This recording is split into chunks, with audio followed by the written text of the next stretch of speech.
Ladies and gentlemen, can I please have your attention? I've just been handed an urgent and horrifying news story, and I need all of you to stop what you're doing and listen. I am that dude, Bodkins. Yeah, DP lost like, deep. Yeah. Right, where he's wondering, he's like, I Patty to patty. He won style, like no weight classes. Yeah, basically, like I said, there's been a couple guys that are like, It's ridiculous. No way. There's nobody else out there. He's your guy. That's just not my mentality, bro. Yeah. Leave the ladder down. That's my always like, hey, somebody helped you out. Why not help somebody else out? Return. Give a big round of applause for the one and only Bodkins Show. Or bringing Craig Counsell down the interstate in a move unexpected. I had people. I'm going to repeat that again, folks. I didn't stutter. Welcome to the Bodkins Show.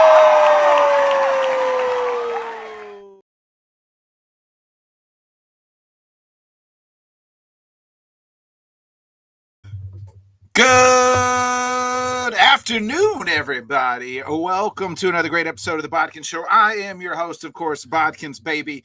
Happy Sunday to you. Happy Memorial Day weekend here.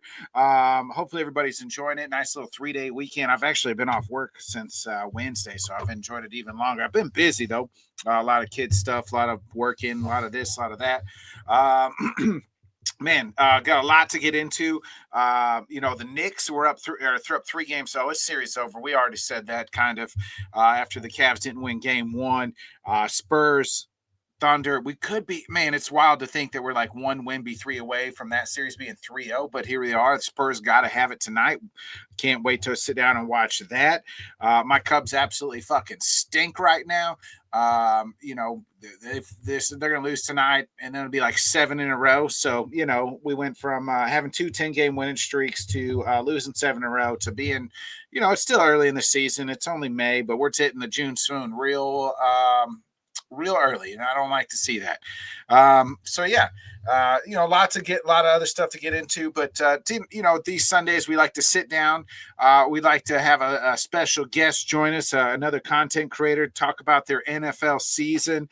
None other than, she's been on once before, all the way across the pond. She woke up early or stayed up late. I don't know which one's which. I don't know how they do it over there and watch all these American sports, because I am dedicated, but man, I can't do. I don't know how they do it at these. Staying up at 2 or 3 in the morning watching football. Or I don't know if I love anything that much. Even in the UFC.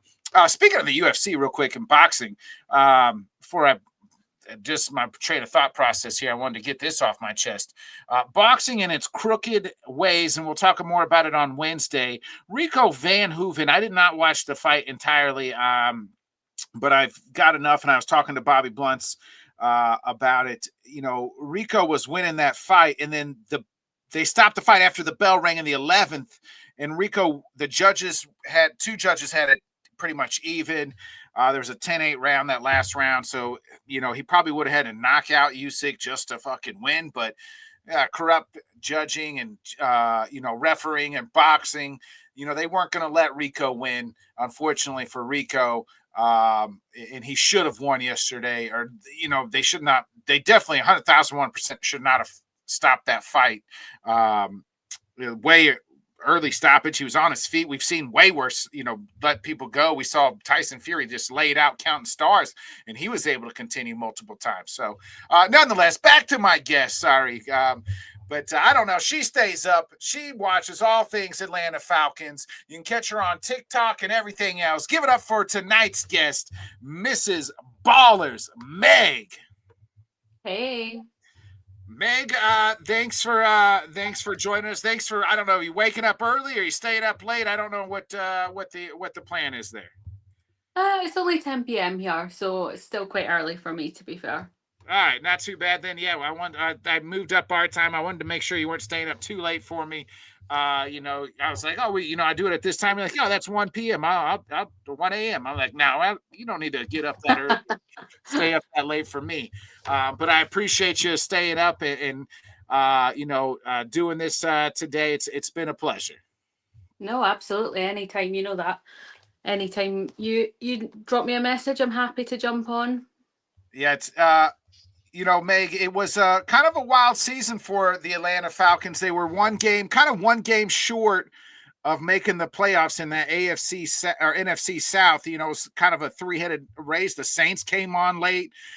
Looks like they got the answer. The Bucks kind of fell apart when they got injuries, and Atlanta seemed like down bad. And you know, the Michael Penix era wasn't great, and then the Kirk Cousins comes in and he starts lighting it on fire. What was your thoughts on just kind of the season that was of Atlanta last year? I obviously was disappointed being one game away from, you know, taking that NFC South title. Would have been incredible. But I have so many things that go on in my head to do with the Atlanta Falcons that could be the reasons for Michael Penix not lighting it up how we thought he was gonna. I'm concerned about my franchise right now. Massively concerned. What's the concerns? So my main thing is, right, I'm big into psychology. I love getting into the players' mindsets and thinking, what is it behind the physical aspect? Because anybody can be, you know, a monkey could be trained to do all the things that you need to do, and it might not work out. You might not win every game, as we've seen. If you've got all the pieces there that fit together and on paper look like a great team, and it's still not quite working, what's happening up here that's stopping that from happening, you know, from the win from happening? And for me, a lot of it's to do with the psychology of Michael Penix and Kirk Cousins last season. I don't feel like Michael Penix ever felt like QB1 since he started, right? He was always him and Kirk Cousins, the way that it was kind of done. We traded for Kirk Cousins and then immediately drafted for Penix. Now, if you're Kirk Cousins, and we saw his season fall apart the season before last, where, you know, he just wasn't doing what we know he's capable of. We know, you know, objectively, Kirk Cousins can play ball. We know that he can be. And he was coming off that Achilles injury, and it always says like it takes 2 years to come off the injury, and then last year was the second year, and he played pretty well down the stretch. And a lot of what I think happened with Kirk Cousins was, firstly, coming off that injury, we saw he was too hesitant. He was scared to get hurt again. Naturally, that comes down to the psyche, right? But you're also looking at Kirk Cousins, who's just been named QB1, and already his replacement is then immediately not just drafted, but, you know, like early first round, we're taking our pick as a quarterback. Now, for me, that says to Kirk Cousins, you're not here long term, number one. And we know that behind the scenes, Kirk Cousins was really annoyed about it. But then also, after or towards the end of that season, when Michael Penix, you know, stepped up, got put on the field, and Kirk Cousins got benched, that bitterness, that kind of, you know, I guess fire goes out of someone. Your replacement's waiting to be, you know, and I know that that's the nature of football. I get it. But there's always been this kind of thing between the two of them where it's like any mistake that you make, your replacement, you're just going to be swapped in and out until something works. They're not looking at the psyche. I don't feel like anything's settled long term for the Falcons.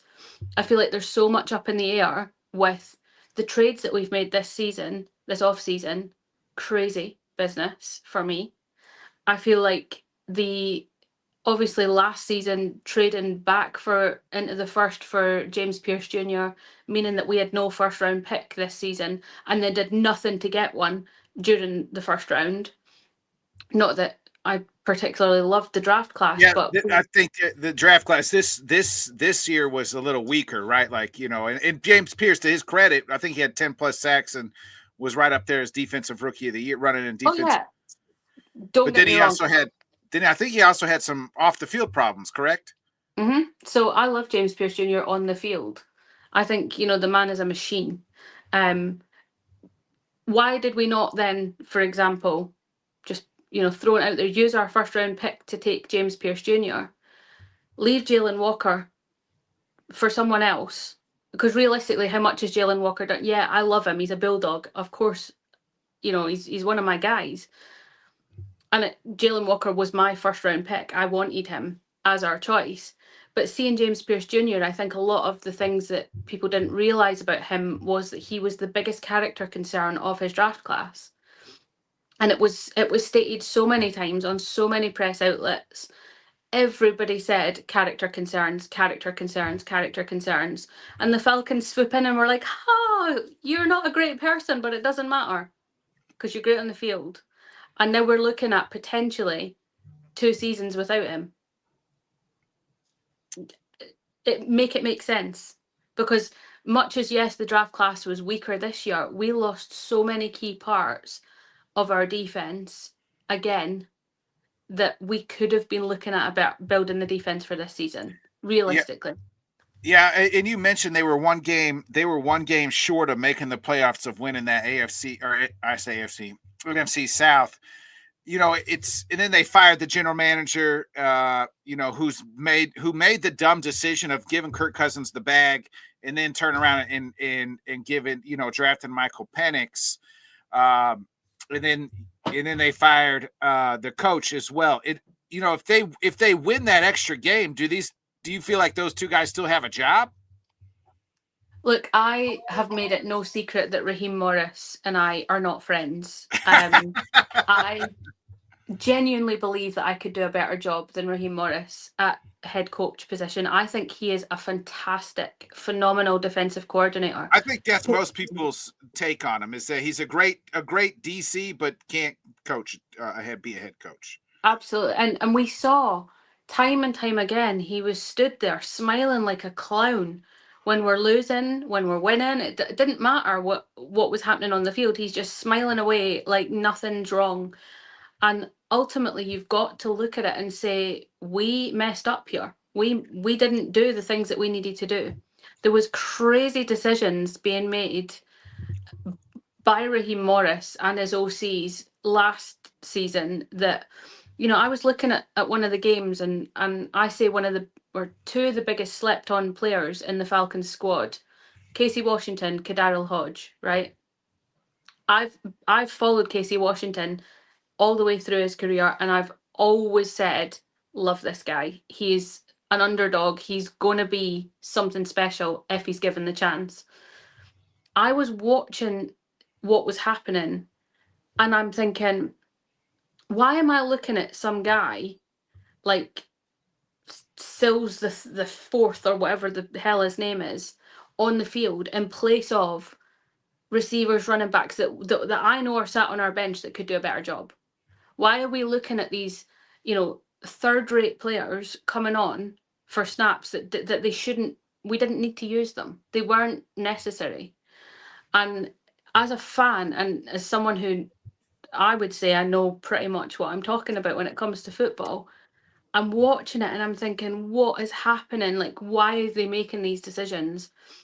Because we're not, we don't have loads of games in hand that we can be like, oh, it's fine, we've got next week. This was a difference between life and death. It was a difference between playoff football and not making the playoffs. Right. There was a couple late 4th quarter collapses that you guys had that ended up costing you guys the season. Yeah. And I think it was frustrating in that sense as well, because at the start of the season, the 4th quarter was our friend. We were the ones that were like coming back, and we saw it like 4 or 5 times. We saw the Falcons were down. Going into the second half, they were down, they were struggling. They would come in that second half. The end of the 3rd quarter, the start of the 4th quarter was magic for us. We were just doing the things that needed to be done under pressure. And then the end of the season, the second half of our season, it was like we forgot how to play football under pressure. We weren't making the right decisions in terms of who was on the field, who was off the field. Bijan Robinson did not get the ball even a quarter of the amount that he should have had last season.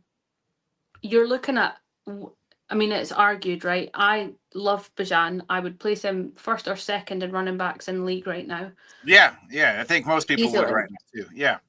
And he's there and he's not getting fed the ball. Like, I think I posted like 4 or 5 videos where I was like #feed Bijan, because you're looking at him standing there and he's open, he's making the plays, he's in the right places to get the ball. And the decision is, what? Drake London, who's not doing anything spectacular necessarily. Kyle Pitts, give him his due, had a better season. It was last probably his season. best season, right? Kyle, Mhm. I mean, it seemed like once Kirk Cousins got in there, it was finally Kyle Pitts season, and as we like to say in the fantasy world. Yeah, no, absolutely. And it's a running joke that I always draft Kyle Pitts as my tight end for fantasy football when in like the 6th round when nobody's interested, and I'll be like, oh, it's fine, I'll take good old Kyle Pitts. And I was very happy with myself last season for that choice. However, you'd arguably still, I mean, we saw it when he had a 93-yard touchdown run, right? That man has magic in his bones, and you're not using him to his full potential. As a head coach, if your OCs are not making the right decisions, then it's up to you to step up and say, "Hey, buddy, what happened? Why are we not putting the ball in the right player's hands?" You know? Were you surprised? So I was a little surprised when they brought in Kevin Stefanski to be the head coach. Obviously, he got fired from Cleveland. He had some decent years in Cleveland, took him to the playoffs, won a playoff game. Your thoughts on Stefanski being the new head coach? And I think they made the right choice in bringing Matt Ryan and to kind of run the player operations and bringing him back.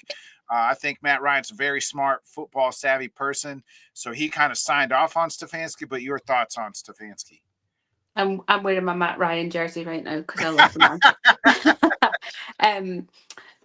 So I blame myself for Stefanski actually, because the week before that call was made, I was in a live stream with a couple of other football like content creators, and they were, oh, hey Meg, who's your next head coach? And I was like, oh, it's going to be Stefanski. And they were like, is that who you want? And I was like, absolutely not.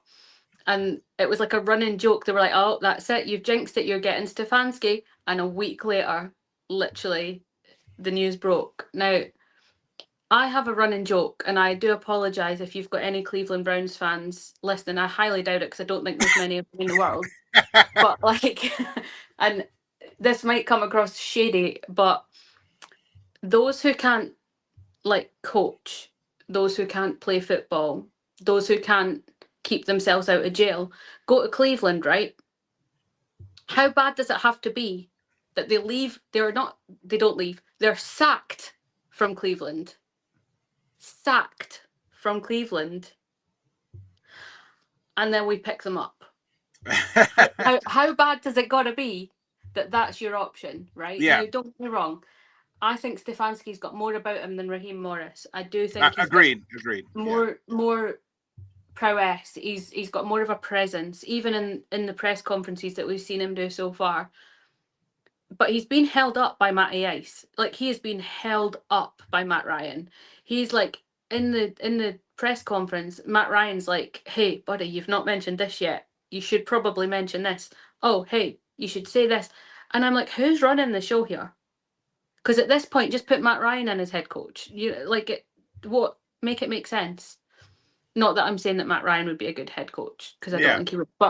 But who's running the show? And this is what I say when I say that I'm concerned. Well, because I think one thing that they finally are that they didn't have, and that's kind of caused the disruption, right, is like they're in lockstep together, right? Like Matt Ryan and Stefanski is they're together, where I don't think Raheem Morris was in on the Michael Penix draft, right? That was the general manager kind of like going rogue on his own.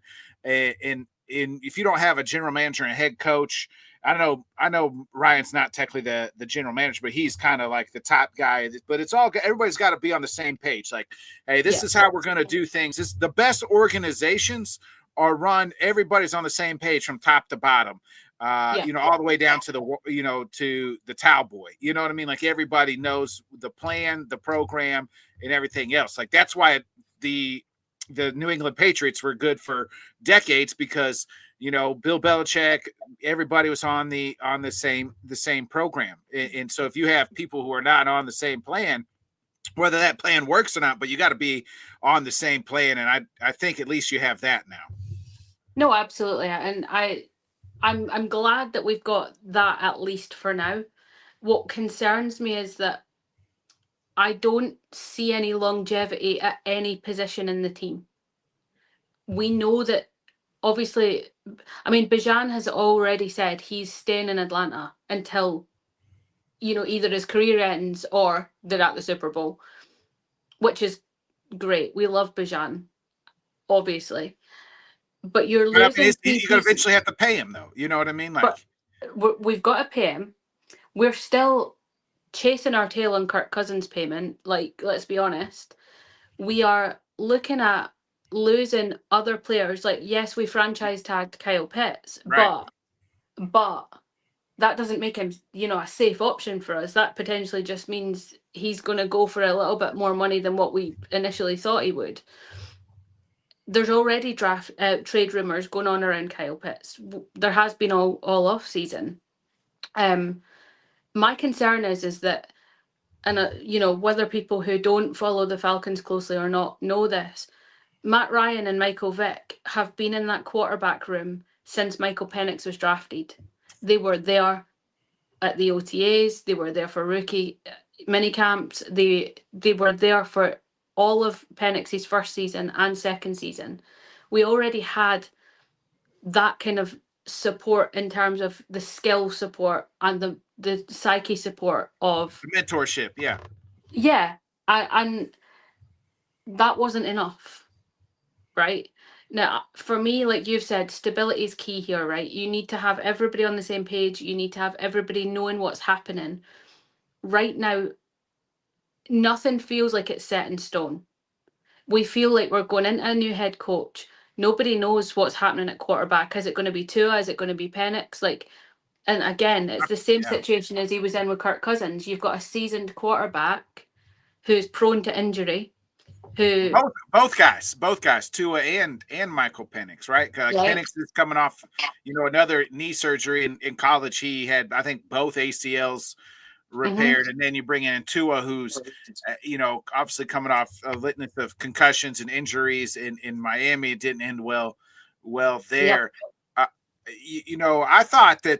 I thought, especially with Stefanski coming back, was when they hired Stefanski, I thought Kirk Cousins keeping Kirk Cousins made the most sense because they had a history in Minnesota. They worked well together in Minnesota.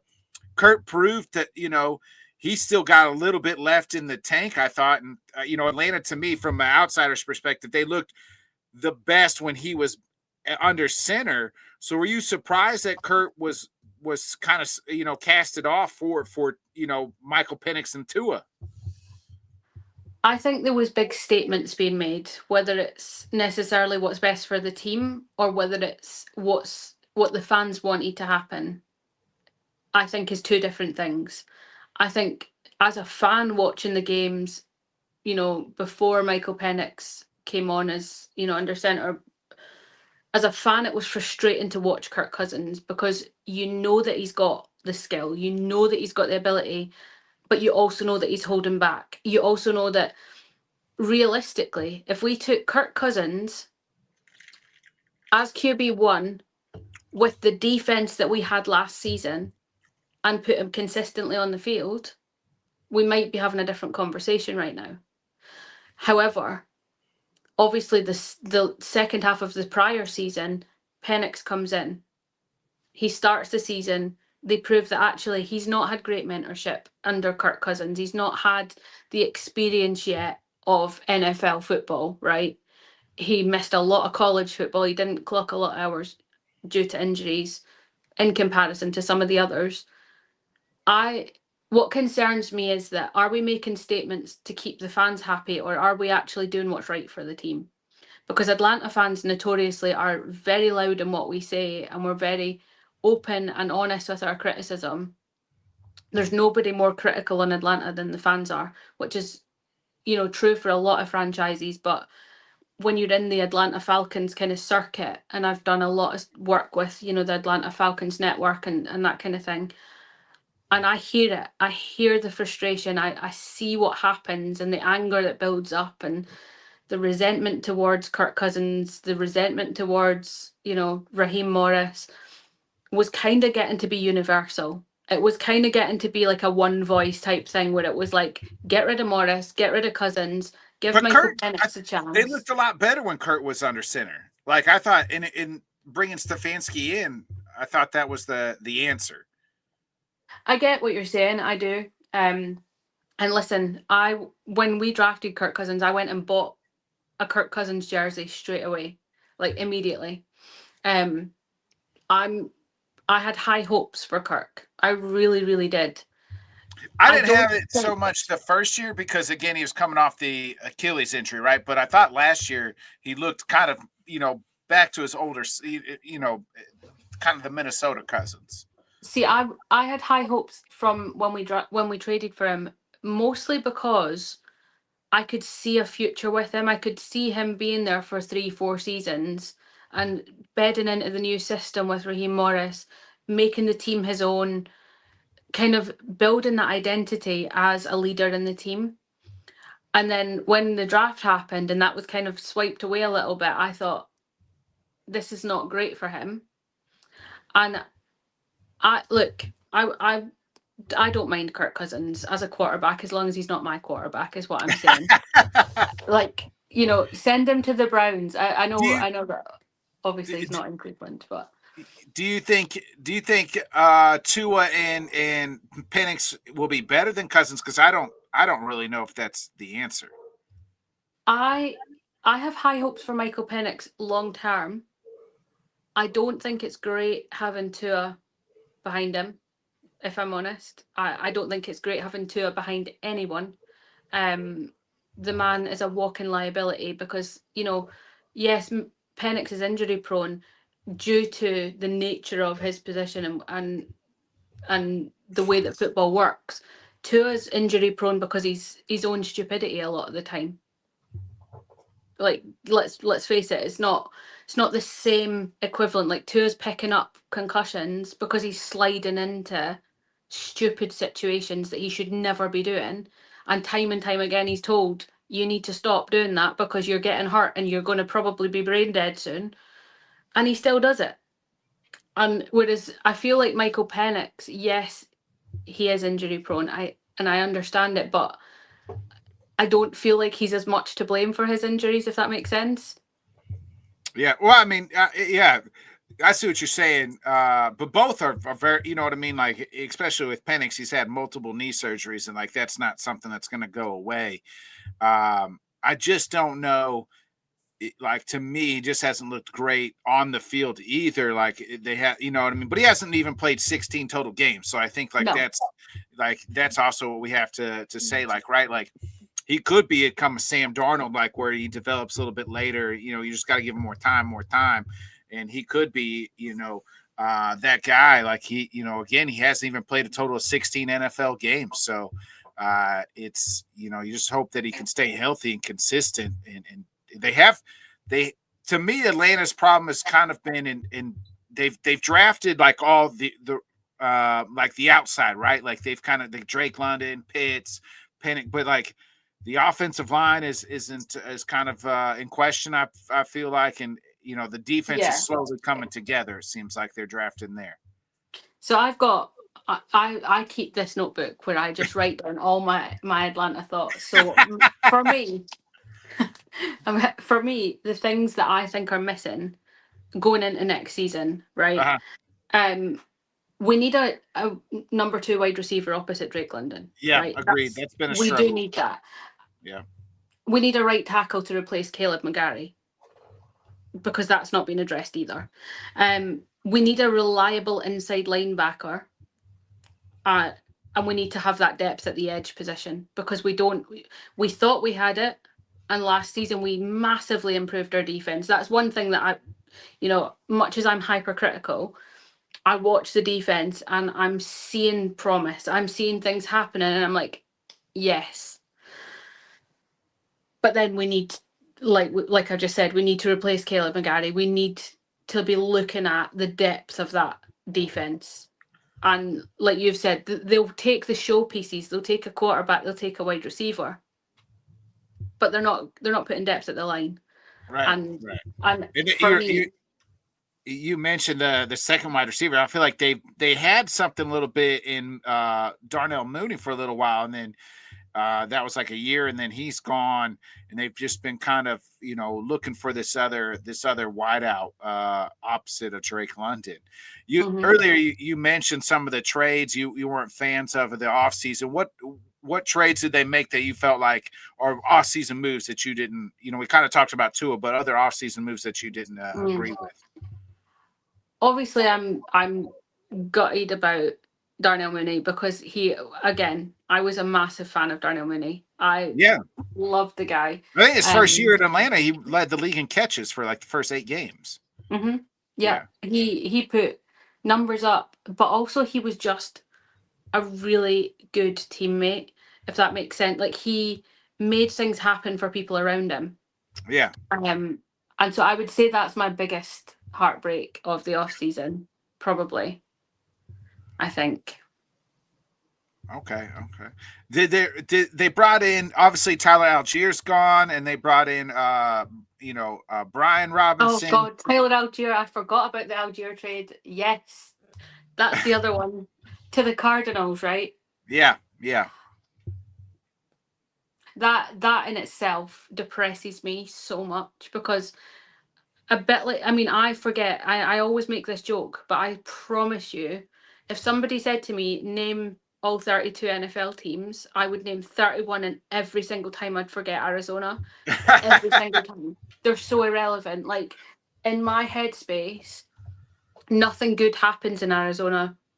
Not in Arizona as a state, but like at Arizona. Because realistically, they're just an absolute shambles, right? I tried to watch an Arizona Cardinals game last season. I can't remember who they were playing, but I didn't make it through the first quarter. I was like, this is the most boring thing I've ever watched in my entire life. Like, I don't want to watch it again.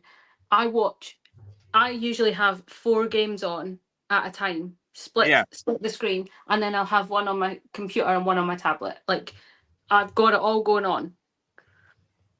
I will sacrifice and play a game on my tablet before I watch the Arizona Cardinals game at any given time. And when I saw that Allgeier had gone there, I was like, the guy's got so much gas left in his tank. What? Why? Well, I think at the time he probably thought he was going to get the starting spot, but now that backfield's pretty crowded because they got James Conner still. They have Allgeier, and then they drafted Love with like the 3rd overall pick, and they just had another running back that was kind of Benson or somebody like that. That was so it's like Trey Benson. Trey Benson, right? Yeah. So like he was up there as well. So it's like now your backfield's crowded, and it's just like, well, maybe Allgeier gets cut and he goes someplace else. Who knows? But I could see a couple of those guys maybe not making the roster. Obviously, Love will because they just spend a lot of money on high draft on him. So, Jeremiah Love deserves all the credit that he's. Yeah, but that's another team that I felt like probably shouldn't have took him when they did. Like take the offensive lineman, defensive lineman, somebody, because like you need. Who's going to block for him now? Arizona's going to be. They might be one of the worst teams, and they might be the worst team in the league this year. I think because now Jacoby Brissett's holding out, so I didn't have. You're going to start Carson Beck. Who knows?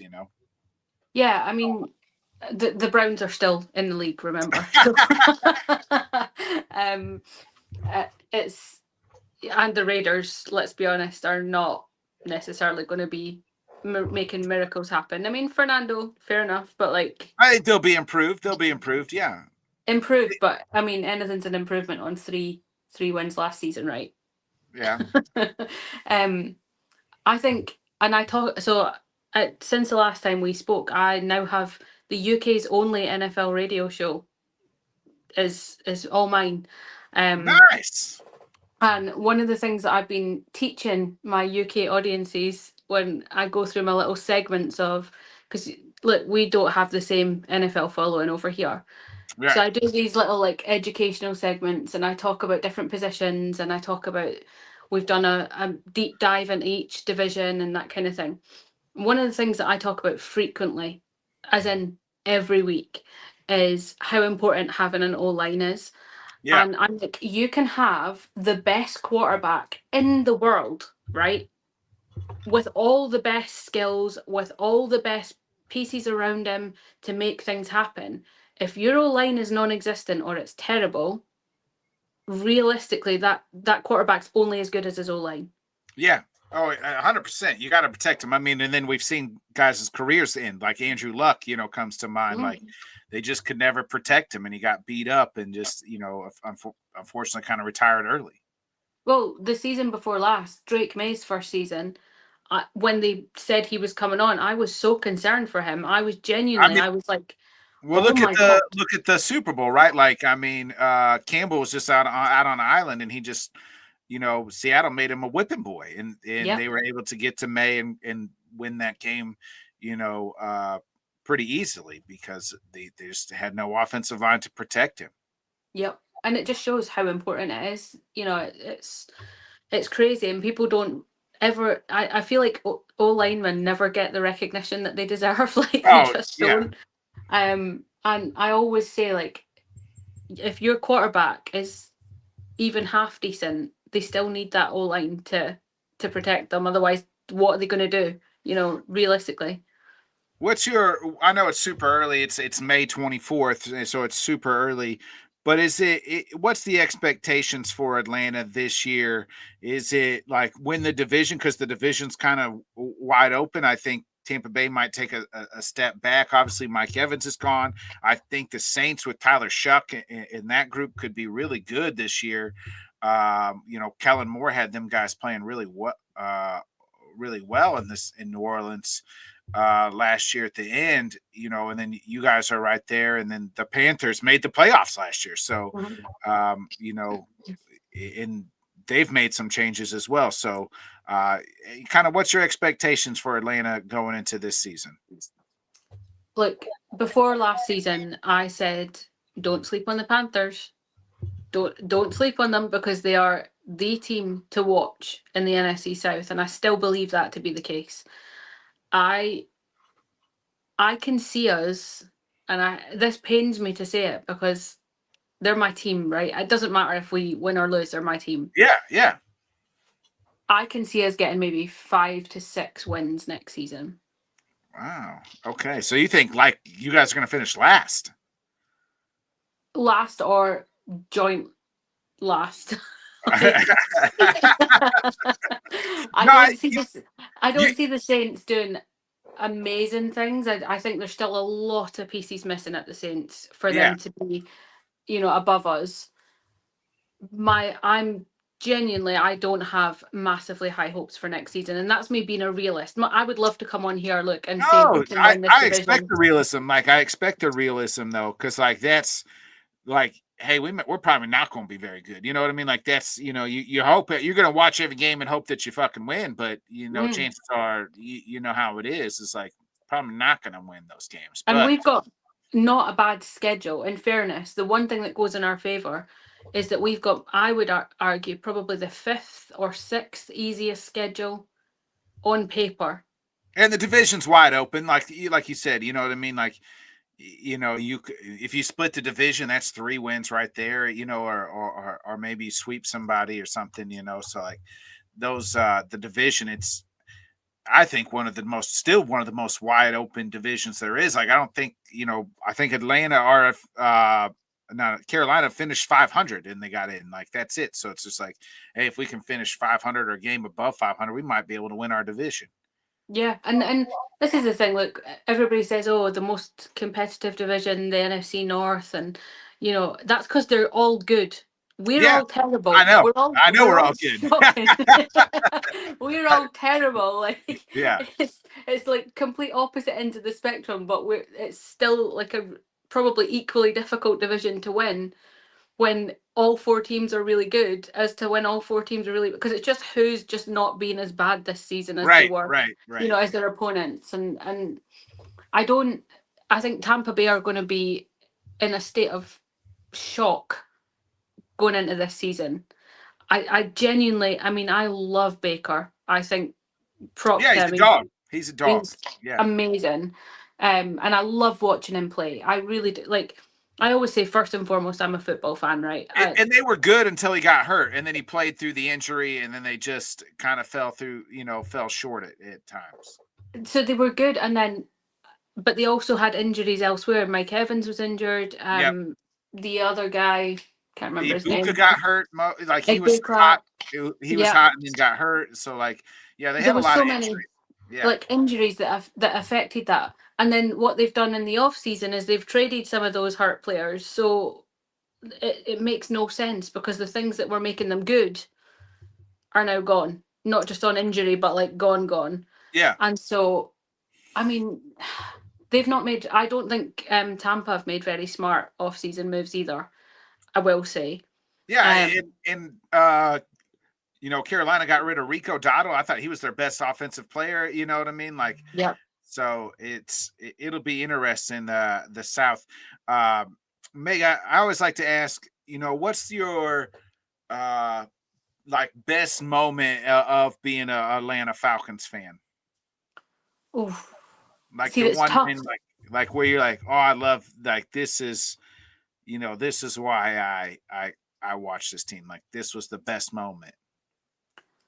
I mean, see, it's hard for me because obviously I only support the Falcons because I lost a bet, right? Yeah, I remember you telling me. Yeah. So it's not like I was like, oh my God, this is my team. Like, I'm going to watch But them. you're a diehard now, though. You've been a diehard, I have been a diehard fan for 3.5 years now.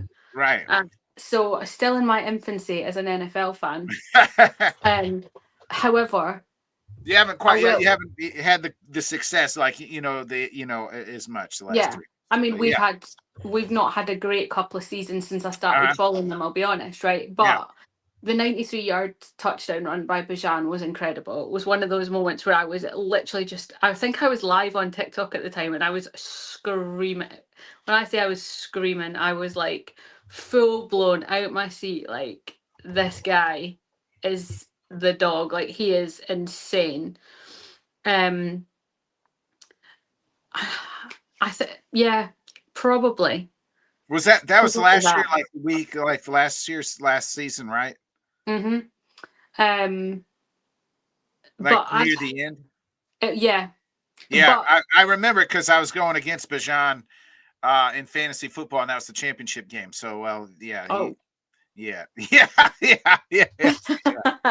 So bittersweet moment for you. I did not like that exactly, but I just love what he can do with the ball. Like, anytime I watch Bijan, I just love watching him play. He's incredible. He's so good, and just like, I don't know. I'm always hesitant, right? Because whenever I buy a jersey, it seems like the player just gets traded straight like the next season. So like, I've got a Kirk Cousins jersey that was immediately defunct after about 8 games when I decided I actually don't like him as a Falcons quarterback. Like, I've got like all these, like, my whole basketball jersey collection. I had Drew Holiday, and I'm a Celtics fan. Realistically, it didn't work out well for me. So I'm always hesitant to like pin my hopes too highly, but I will say that most of my jerseys now are either vintage, so this one's my Matty Ice, or Bijan. So he's always going to be my GOAT. You there? I'm here. Oh. I can hear you. I just can't see you. Uh-oh. Did we lose Meg? Or am I frozen? You're frozen. Oh, you're back. Uh-oh. I think. Can you hear me? I think we lost Meg. Let me read.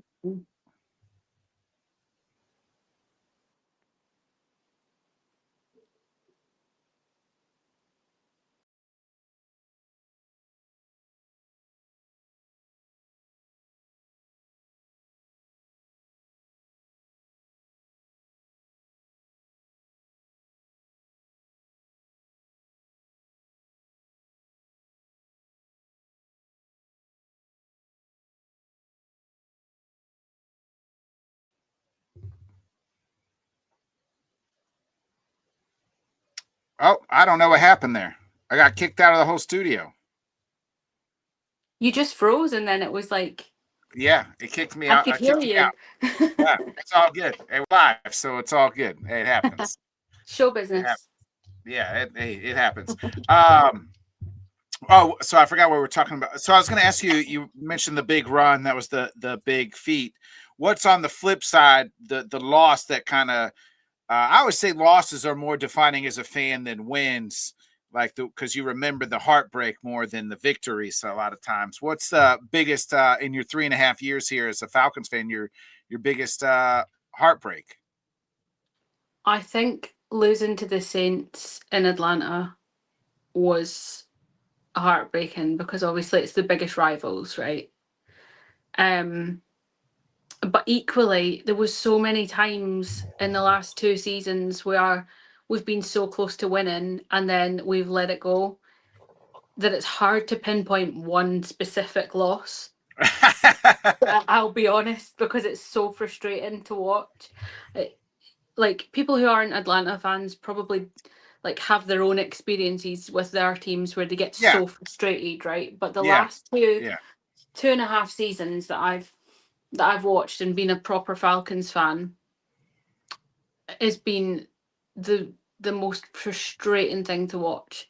Especially since, I mean, when I went into it as a Falcons fan, I didn't know anything about football. I'd watched maybe 2 games and then, lost the bet, became a fan, was like, right, okay, I need to lock in. I need to learn the game. And one thing about me is once I decide to learn something, it's all or nothing.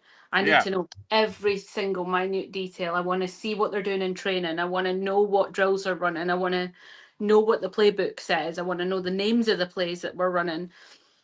And for me, as someone who then became invested in the sport, as in really got behind the nitty gritty of how the teams are run, watching it and knowing that there were so many coaching decisions that could have changed the outcome of games. Like, there was one game, and I can't remember, I think it was against Tampa Bay, and we could have spiked the ball. And instead, we had timeouts left. There was all sorts of nonsense going on.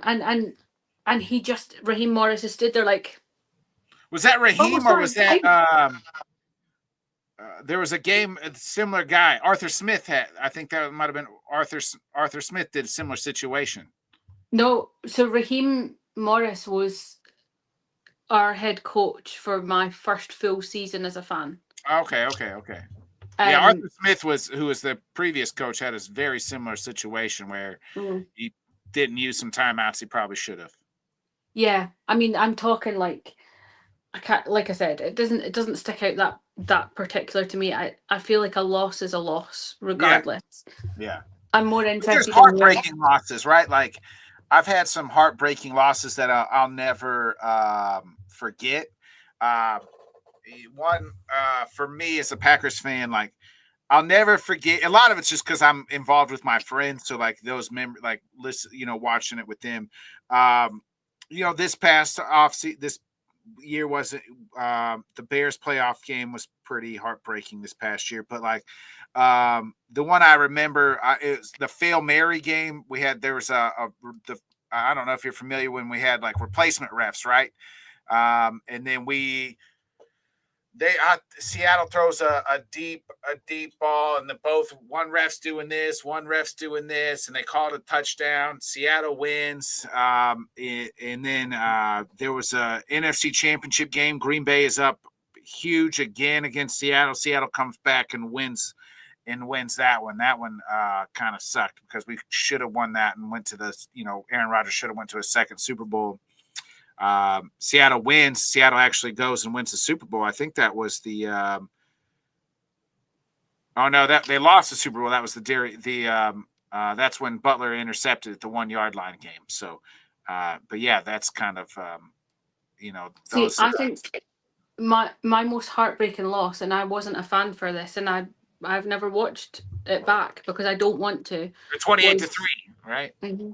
Yeah, I'd say most Falcons fans would say that one. Yeah, and it's not even anything it's not even like what I would say most Falcons fans are saying because they were heartbroken, obviously Super Bowl. It's the amount of stick as a Falcons fan that Patriots fans still to this day heap upon us for that. And I'm like, guys, it's literally 20 years ago. Like, No, it wasn't 20 years. It was like 10 years ago. 10 years ago. Move on. Like, let's move swiftly along. There's been 10 other Super Bowls since then. But yeah, it's one of those where it's never gonna go away. Every time I meet a Falcons fan, a Patriots fan, and I say that I'm a Falcons fan, I get 28-3, and I'm like, wasn't a fan then. Don't come at me, bro. And those memes still stick around today.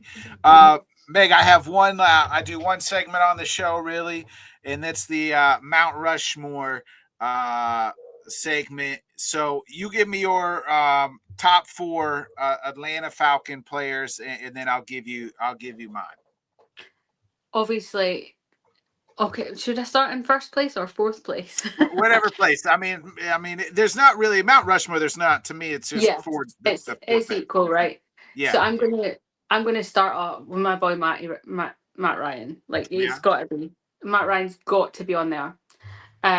Julio Jones has to be on there. And I know controversial because of the whole dog situation, but he's redeemed himself, Michael Vick. And Bijan has to be on that list. He has to be. Okay. So I do have Matt Ryan, MVP, took the team to the Super Bowl. So I have Matt Ryan as well on the list. My Mount Rushmore. I have Julio Jones as well. He was just as much as part of that time as Matt Ryan and arguably one of your best. Arguably your best receiver in franchise history, obviously. Number 3, I as well, regardless of what happened, but Mike Vick put them on the map, took them to the NFC Championship game, went into Green Bay. I remember as a young Packer fan, I was in high school at the time. Green Bay was 20-0 and never lost in Green Bay in the playoffs. And here comes young Michael Vick and ran all over us, and they won that game. I think it was the wild card game. Might have been the divisional game. But so I do have Mike Vick. Now, my last one, Bijan hasn't been there long enough. I thought about Roddy White, but I thought Deion Sanders was a close one for me as well. Yeah, Deion could have been, but Deion to me just not quite a one jersey guy. Obviously, kind of bounced around. Had some good years in Atlanta, Dallas as well. But my number 4 is actually going to go to Jamal Anderson, the originator of the Dirty Bird, who was, big part of that Super Bowl team when they played the Broncos, the huge upset in Minnesota. So I went Jamal Anderson as my number 4 Atlanta Falcon. Yeah, I can see it. I think that's an absolutely fair evaluation. Yeah, I love Bijan, so I couldn't not put him on there. Yeah, there's some honorable mentions. Like I said, Roddy White, Tony Gonzalez, but I feel like Tony's more of a Chief than he was Atlanta Falcon. So there was just a few, but those were kind of my honorable mentions. But that's my top 4. Yeah, if only we could get back to those heydays, right? Could have went Dan Reeves as the head coach and a couple others. He took the team to the Super Bowl as well. Gary Anderson, I think, was the kicker of that team. So yeah, they had some guys. Meg, we're wrapping up here. Let the people, I appreciate you again staying up late and hanging out with me and talking some football. Real quick, you mentioned the Boston Celtics. What do you make of this, Tatum and Jaylen Brown? Is there beef, no beef?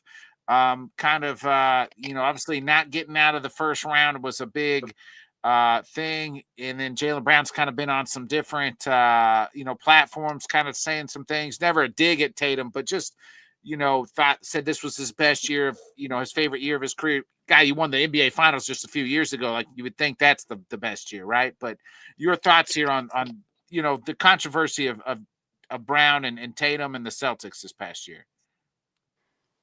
Look, if I was Jaylen Brown, I'd be pissed. Right? I would be so annoyed. I would be saying, I have led this team for a full season. Nobody thought it was possible for us to go where we went with Jaylen Brown in charge, right? And he defied all odds. He was like, hey, we don't need Tatum. We can still do it. And don't get me wrong, because it wasn't just Tatum that was missing. Of course, we traded away so many of our players. It was a whole new starting five just about for this season compared to when we won, right? If you're Jaylen Brown and you're sat there and you've done all the things that you needed to do to make the team as successful as they were last season, and then it gets to playoffs and Tatum's like, I might come back, I might leave it for another season, I might just wait till next season, oh, okay, do you know what, I'm going to do it, it's fine, I'll jump in, I'll save the day, and then royally fuck it up, Jaylen Brown's going to be annoyed, right? Yeah, but I think Missoula in that game 6 or 7, whatever it was, like starting some, now's not the time to make sure everybody plays either, Mm-hmm. Yeah. I agree. And don't get me wrong, I'm not putting blame on anyone here, because if I was Jason Tatum, equally, I would want to be in the mix. I'd want to be like, I know I've got skill. I want to be out there. I want to back my boys. I don't think, Tatum and Brown notoriously are really, really close. They always have been. But when things like coaching decisions and like injuries and everything that's happened, it's like a melting pot of disaster for the end of a friendship, potentially. I don't think it's as serious as what's being made out. I think there's been words said where Jaylen Brown, rightfully so, is annoyed and wants to say his piece, because he did have the season of his career. 100% he had the season of his career. He did. Because he had the space to do it without Jason Tatum. He wasn't. Scottie Pippen's best year, probably was the first full year without. He was almost MVP without Michael Jordan, but he didn't win, and neither did the Celtics this year. Like, you got to have both to kind of win the championship. Oh yeah, 100%. And this is the thing. Look, Jaylen Brown had the season of his career because he was able to play the ball how he wanted to play the ball. He was in charge of what was going on. He was able to take opportunities that normally Jason Tatum would have taken. And so it's hard, and it would, in anybody's shoes, human nature, it's hard not to be bitter about what happened. Equally, I don't blame Jason Tatum. He's our guy. He's, up there. But there's already trade rumors, right? There's a lot of trades swirling around Jaylen Brown. A lot to say. I mean, some of them have been absolutely wild trade rumors that I've heard, and I'm like instantly not concerned, because that's not going to happen. We're going to trade Jaylen Brown for Alexander, Shai Gilgeous-Alexander. No, we're not. That's not. Thunder wouldn't do that trade. It's crazy what people are putting out there, because the rumor mill, as you know, I think most it seems to be linked to Giannis. Would you trade Jaylen Brown for Giannis? And again, it was Giannis plus 3 first-round picks. Right. So, much as I think Giannis would be incredible, for Jaylen Brown plus 3 first-round picks, I don't think so. Yeah, I don't think so. Yeah. Agreed. All right, Meg. I appreciate you coming and staying up late and hanging out with me again, talking some ball. Let the people know where they can find you. All over the social media, all the platforms is ballers_Meg or the Sporty Cowgirl. All right, check out Meg on all forms, TikTok. I know you do a lot of lives, especially during football season. So check her out on TikTok, Twitter, X, whatever you want to call it. So, Meg, it's been a pleasure. And I appreciate you joining me again this evening.